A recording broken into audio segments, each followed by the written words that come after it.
Society বা that means social একটা zone, আর একটা হচ্ছে ইকোনমিক একটা জোন। তিনটে সার্কেলকে যদি আমি সার্কেল কনসিডার করি, তার মিডল পোরশনটা হচ্ছে আমার সাস্টেইনেবিলিটি। তার মানে হচ্ছে এনভায়রনমেন্ট, সোশ্যাল এন্ড ইকোনমিক এই তিনটে যদি ব্যালেন্স মোডে থাকে, that means it is a good sustainability, মানে প্রপারলি আমরা সাস্টেইনেবল পজিশনে আছি।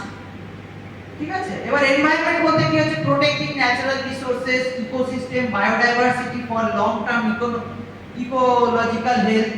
ইকোনমিক্সটা কি বোঝানো হচ্ছে, ইকোনমিকটা creating sustainable economic growth without environmental degradations and depletions. Society কি বোঝানো হচ্ছে, society ensuring social equity, gathering quality of life, community well-being across generations.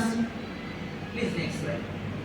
These are the example of environmental sustainability. What is the examples of environmental sustainability?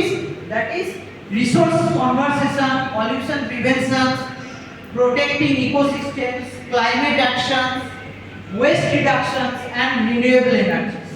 তাহলে কি sustainability করতে গেলে আমাদের conventional source of energy এখন day by day depletion in nature. তাহলে কি করতে হবে, আমাদের সুইচ ওভার করতে হবে নন কনভেনশনাল সোর্স অফ এনার্জিতে। তাহলে রিসোর্স কনভার্সনটা আমাকে করতে হবে।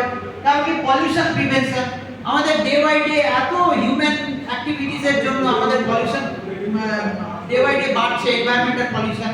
এরকম হচ্ছে ট্রান্সপোর্টেশনের জন্য, ট্রান্সপোর্টেশন, ইন্ডাস্ট্রিয়াল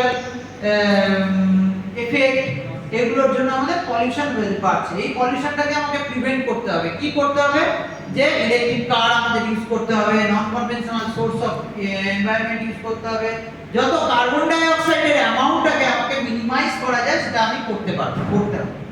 আচ্ছা, প্রোটেক্টিং ইকোসিস্টেম, এই পলিউশন বাড়ার সাথে সাথে আমাদের কার্বন ডাই অক্সাইডের নেচার বাড়ার সাথে সাথে কি হচ্ছে, যে আমাদের টেম্পারেচার বাড়ছে, যার ফলে কি হচ্ছে গ্লোবাল ওয়ার্মিং হচ্ছে। গ্লোবাল ওয়ার্মিং হলে কি হবে আমাদের তারপরে কি হচ্ছে আমাদের মেরু প্রদেশের বরফ গলে যাচ্ছে, water level day by day increasing in order.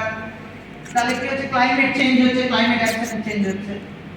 আর একটা কি হচ্ছে যে ওয়েস্ট রিডাকশন আমাদের করতে হবে। যত যেরকম হচ্ছে ইউজেস অফ প্লাস্টিক ব্যাগস, এইগুলোকে আমার যতটা সম্ভব আমাদের কম ইউজ করে আমাদের বায়োডিগ্রেডেবল প্রোডাক্ট এইগুলোকে আমাদের ইউজ করতে হবে। ঠিক আছে, আর একটা আছে রিনিউয়েবল এনার্জি।